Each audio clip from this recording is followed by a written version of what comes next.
You've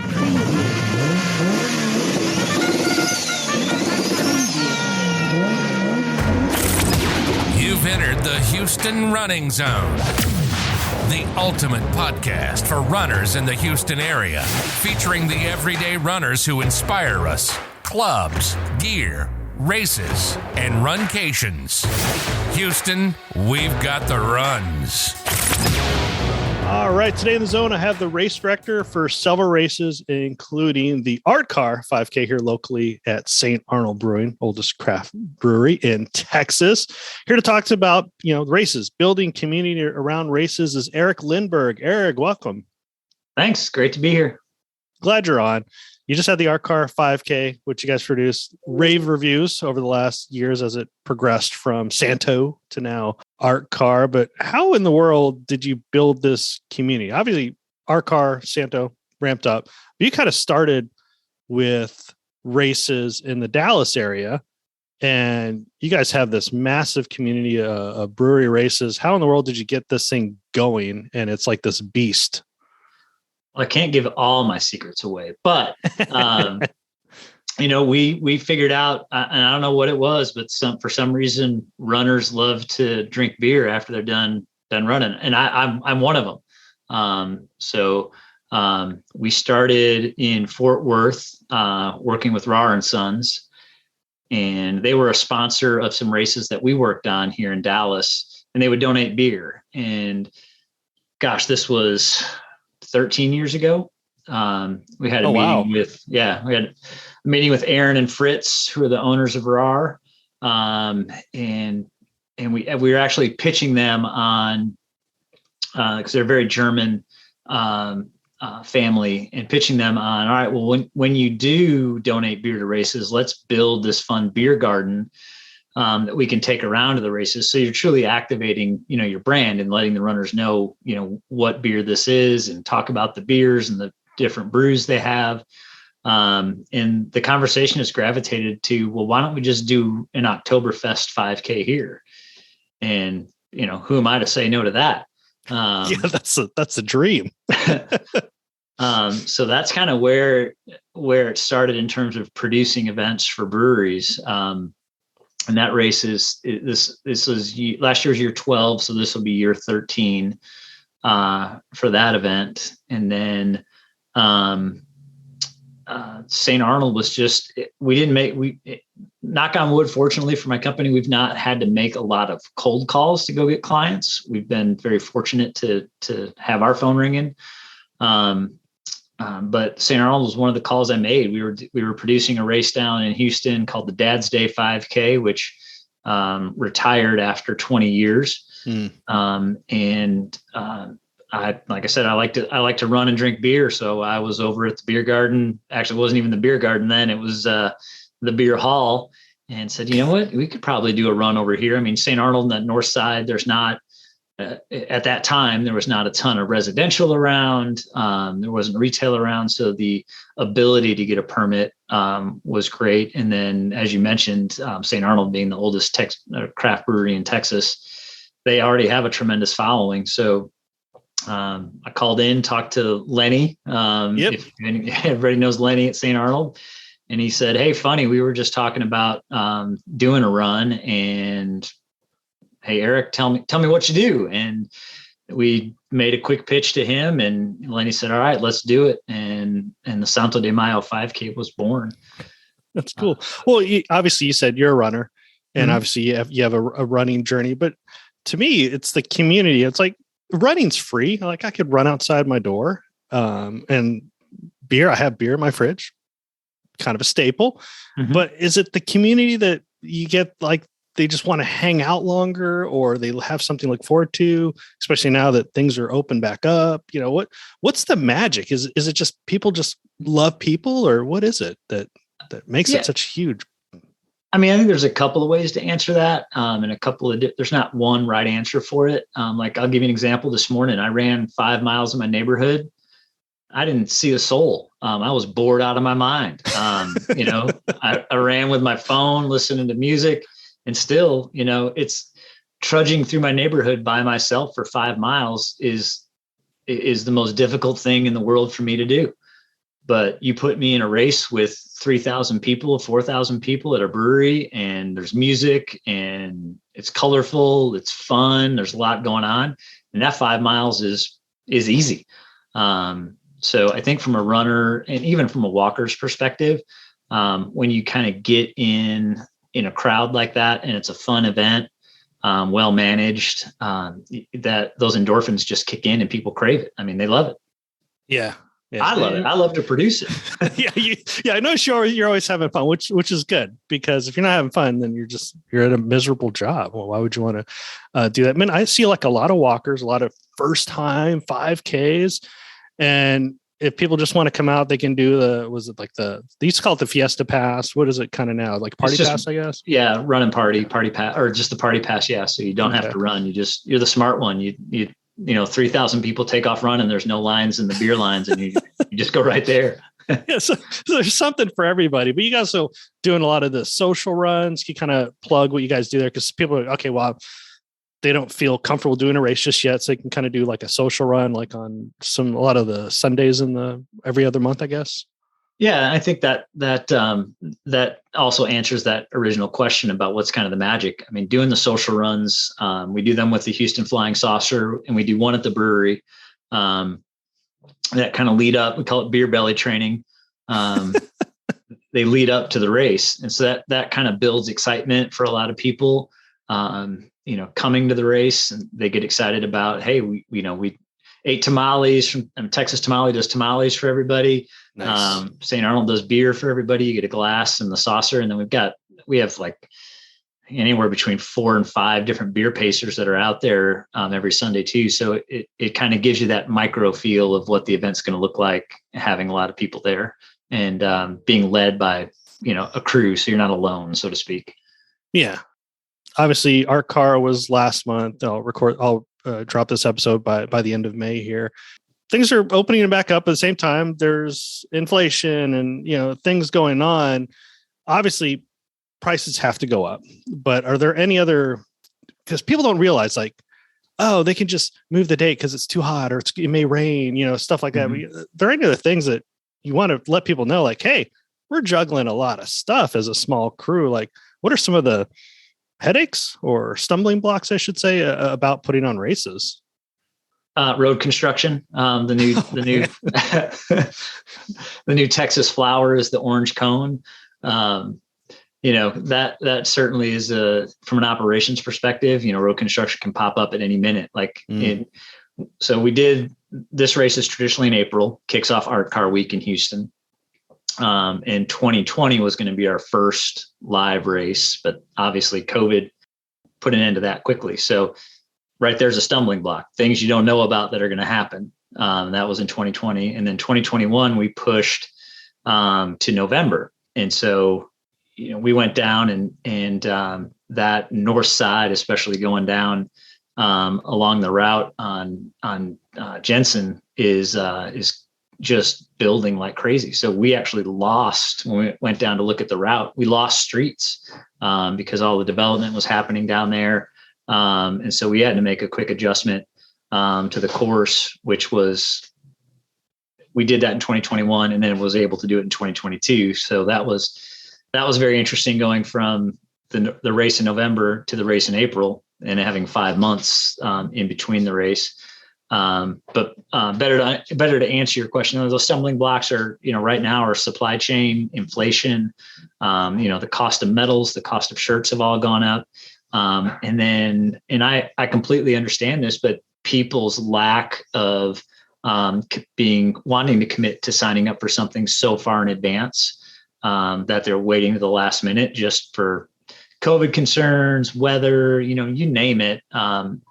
And the challenge is balancing now, ordering our shirts and medals because of supply chain. We have to do that so far in advance now that the formulas that we worked on for 13 years are all brand new again. So trying to understand and gauge how many shirts we need, what sizes we need of them, medals, glasses, all that sort of thing. I mean, glasses are a challenge right now. Yeah, even the pint glasses. What's up with that? I mean, as funny as it sounds, it was about 6 months ago. There was a shortage of safety pins, So what do you do to pin your bib on your shirt? It's a whole new world. So everything's new, everything's a challenge. But you just gotta be, I mean, we're fortunate that we do this full time. I know there's a lot of race directors that do it part-time. And I'm not knocking them or anything like that. But we do it full time. So our heads in it all the time. If you're kind of coming in and out of it and have a real job and trying to plan a race, that can be difficult because you don't know what the industry's doing. Yeah. That's a good point. You always have your finger on the pulse, and I also kind of glazed over it, but you're also a runner. Obviously you mentioned the 5 miles, but you have a kind of a running journey I've seen. I mean, when did running like become a passion for you? And I know it's helped out your health, and obviously you're actually a really fast runner too. So when was that? I mean, from a personal perspective, I started running. My wife and I got married in May of 2020 or May of 2000. And I just played, slow pitch softball. That's what I did for a living. Or not for a living, but for fun. I still liked beer at the time. Loved beer. And for some reason, playing a slow pitch softball game did not burn a lot of calories. So I was a chunky kid. I was, I think 215 or 220 pounds when my wife and I got married, and just playing softball, I was like, man, I don't feel right. I didn't feel good. Playing, running down to first base was not fun. And I just went back to my high school days and said, man, when I played sports in high school, the best way I'd stayed in shape and lost weight was just running. So I just decided to start running and ran with a buddy. The goal was 20 minutes, 10 minutes out, 10 minutes back. And somehow I got suckered into it. I fell in love with it. The endorphins, losing the weight, feeling good, looking good. I just loved it, and run 4 marathons. Was fortunate enough to qualify for Boston once. Wow. Drank a beer along the Boston Marathon route because, you got to sit back and enjoy it, of course. Yeah. Yeah. We're not allowed to be kissing on girls. So yeah, I'd drink it. Yeah. Right. Absolutely. Alcohol kills all the germs. And just, I try to stay in, 10K half marathon shape all the time to be able to run. But I run, my goal right now is 100 miles a month.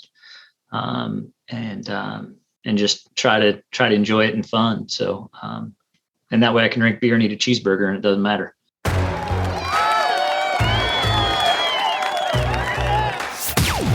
You are in the Houston running zone.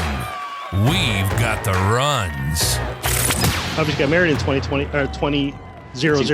Yeah. Goodness gracious. I know. So when did you start running then? Almost right after we got married. Okay, so, cool. Good it's been 22 years. That I could say, you could say I was a more serious runner. Went to a running store, bought running shoes, got fitted. Yeah. Learned what dry fit was, learned what bloody nipples were. All those fun things. Yeah, and I realized running shoes are like half the weight as these, chunky cross trainers that you buy at every other place. So yeah, it's a good point. Shout out to the local scene. And so you've seen the running industry just boom, and obviously we want another boom because we want people to lose their COVID weight. Yeah. And I didn't really mention the party that you guys put together, and you guys do amazing parties. What to you makes a great party? Because you've put that into the art car and obviously Rar and Sons and all the other events that you put on.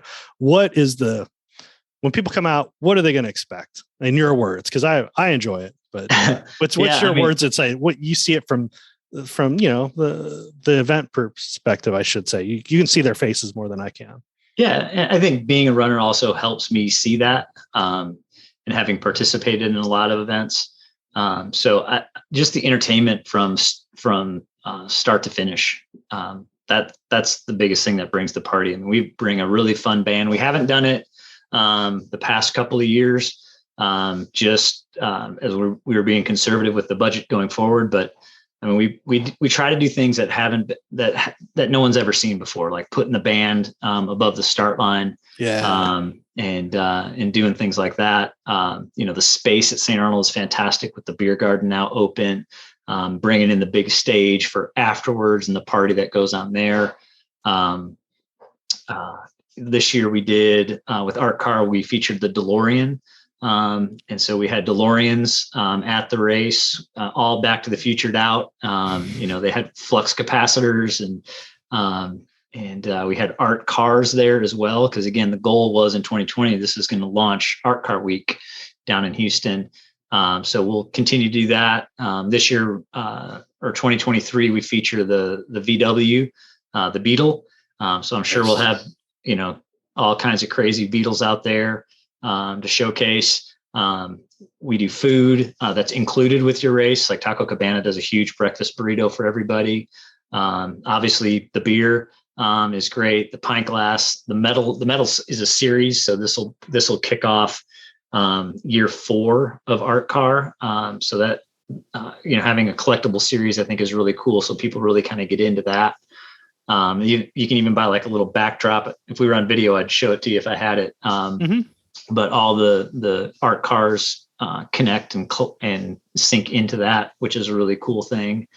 And then with Saint Arnold, what we try to do is we want a fresh race every 5 years. So every 5 years, the goal is to rebrand.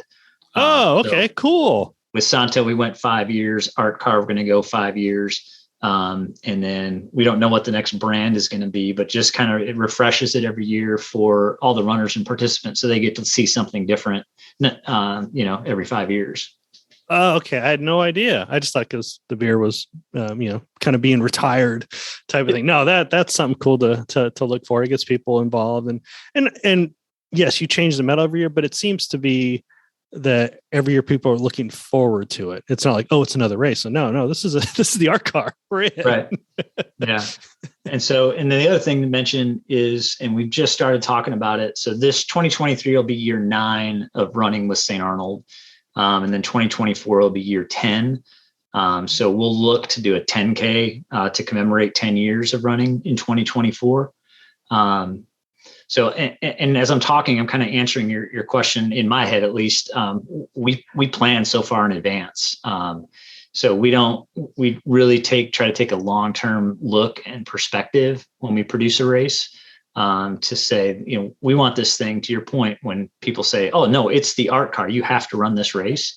We want that in the marketplace. So we work hard to try to make that exciting and that make that resonate through the running community, that they always block off, hey, this is the Art Car weekend, I got to run that race. We open registration traditionally either the day of the race for the next year or day after. We've got 1,000 people registered for 2023 already for a 5K. That's almost unheard of. So we just try to keep the excitement going and build off that momentum. So, and it is a party. It's a party and a run put together. Yeah. And you have fast runners, you have walkers, everything in between. And yes, I know supply chain and all the headaches or stumbling blocks and road cones, everything else you have going on.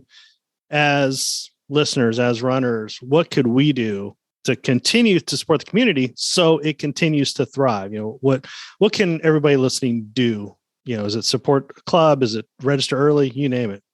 Give it to us. It's all of those things. I think the biggest thing for the industry is run that small race. Run the one in the neighborhood that's got 150 people in it, and really kind of support those. Those events need it. Most of them are truly working hard to raise funds for a charity.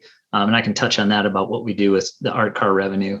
Oh yes, in a minute. But volunteering at events. That's huge. Volunteers are something that's fallen off due to COVID. It's hard to find them.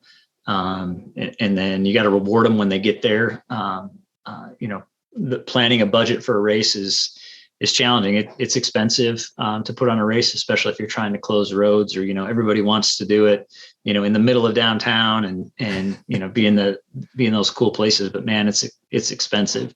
But just getting out there and supporting the local, we call it the Main Street 5Ks that are happening all over in the suburbs of Houston. And then volunteering if you can. Obviously supporting your running clubs is is super important, but they're always looking for volunteers and things like that. So all the things I'm saying are the things that they're doing. Okay. Yeah. And then fundraising. So we didn't really talk much about this, but the funds that we generate through the race, we're not tied to a charity. It's called the Greater Northside Management District. So we fund, or St. Arnold funds, projects on the north side that help kind of build infrastructure, like the bike lanes that have gone in over there, the shared bikes that are there, graffiti abatement, funding cleanup projects that Greater Northside's doing. Those are the things that the money from this race go to support. And Brock has been amazing in doing this. I know we've raised over $125,000 for them in our 9 years, or 8 years, I should say, that we've done this. But and they do great work. I mean, that ward that St. Arnold sits in is one of the poverty is huge there. It's a sad thing to say, but they are working on trying to invest in that area and try to get those folks the help that they need. So that it's very much community focused as well. Yeah, that's good. I remember, ever since the first year of Santo. And there wasn't that many people, and you guys still had this big check, literally one of those big checks, which I love. And they do amazing. I know they come out that day and a couple other times that I've met with them, and getting stuff, resources so people can thrive, which is great. Yep, exactly. So, no, I appreciate, we'll definitely put a link to the pages, the registration, the social runs, everything else like that. And definitely want to have you back on closer to race time as well, so we could probably get and make sure that we continue to give back to the local community. But before I let you go, I got the lightning round. Eric, are you ready? I guess, sure. Why not? Let's do it. Just 3 questions. The first one's probably a little bit easy, but maybe we get a little specific on this. What's your favorite? Well, I may not know it actually. What's your favorite post-run beverage? Well, it's a beer, of course. I wasn't sure if it was a margarita. So but we do. I know it's lightning round, but we do Mi Cocina is a Tex-Mex restaurant that's here in Dallas, and we do. They're famous for their Mambo Taxi margaritas. So we produce their race, which I'm not going to lie, having a frozen margarita after a run like that is pretty darn good. It's in July too. Whew. Yeah, cool. I was wondering because a lot of times people say that's what they enjoy, but there's no run that I know of that in Houston, at least, that does after race margaritas. Okay, right. Cool. So which beer is your favorite then? I go back and forth. I mean, definitely something lighter. Like I love Summer Pills or a Lawnmower from St. Arnold. Right after a race, I'll take that any day. All right. And then we'll plug a Dallas brewery as well. Is a RAR? RAR is great. For Fort Worth, I love their Adios Pantalones after a run.